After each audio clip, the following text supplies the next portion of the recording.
கோவையில் 3 வயது சிறுமியை படுகொலை செய்து முட்புதரில் வீசிய நபரை காவல்துறையினர் தேடி வருகின்றனர்.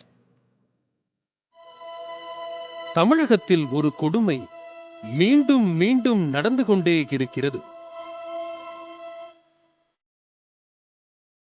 முறையற்ற உறவுக்கு இடையூறு என்ற பெயரில் குழந்தைகள் கொல்லப்படுவதே அது. முறை இந்த துயரம் கோவையில் அரங்கேறியிருக்கிறது. காரமடை வெள்ளியங்காட்டைச் சேர்ந்த ரூபினிக்கு ராங்கால் மூலம் தமிழ்ச்செல்வன் என்பவர் அறிமுகமாகியுள்ளார். ராங்கால் பழக்கம் எல்லை மீற ரூபினிக்கும் அவரது கணவர் பால்ராஜுக்கும் இடையே பிரச்சனை வெடித்தது. தனது 3 வயது குழந்தை தேவிஸ்ரீயுடன் வீட்டை விட்டு வெளியேறினார் ரூபினி. உறவினர் வீட்டில் வசித்து வந்த ரூபினியை தன்னுடன் வரும்படி தமிழ்ச்செல்வன் அழைக்க அவரோடு சென்றுள்ளார்.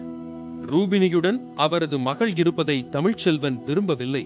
பாட்டி வீட்டில் விடுவதாக கூறி தேவிஸ்ரீயை தமிழ்ச்செல்வன் அழைத்துச் சென்றுள்ளார். சில மணி நேரம் கழித்து தனியே திரும்பி வந்த தமிழ்ச்செல்வனிடம் குழந்தையை மீண்டும் அழைத்து வந்து தன்னிடம் விடும்படி கூறியிருக்கிறார் ரூபினி.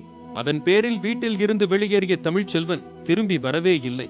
திரும்பாதது அவர் மட்டுமல்ல, சிறுமி தேவிஸ்ரீயும் தான். தன் மகளை தேடி அலைந்த ரூபினி காவல்துறையினரிடம் புகார் அளித்துள்ளார். தமிழ்ச்செல்வனையும் சிறுமியையும் காவல்துறையினர் தேடி வந்த நிலையில் தேவிஸ்ரீ உடல் கரட்டுமேடு என்னும் இடத்தில் சாலையோர முட்புதரில் கண்டெடுக்கப்பட்டுள்ளது. சிறுமி அடித்து கொலை செய்யப்பட்டதற்கான அடையாளங்கள் அவரது உடலில் உள்ளன. பாட்டி வீட்டில் விடுவதாக கூறி தேவிஸ்ரீயை அழைத்துச் சென்ற தமிழ்ச்செல்வன் சிறுமியை கொலை செய்து முட்புதரில் வீசியிருக்கலாம் என காவல்துறையினர் சந்தேகிக்கின்றனர்.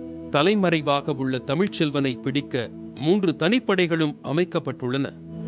புதிய தலைமுறைக்காக செய்தியாளர் சுரேஷுடன் கவியரசன்.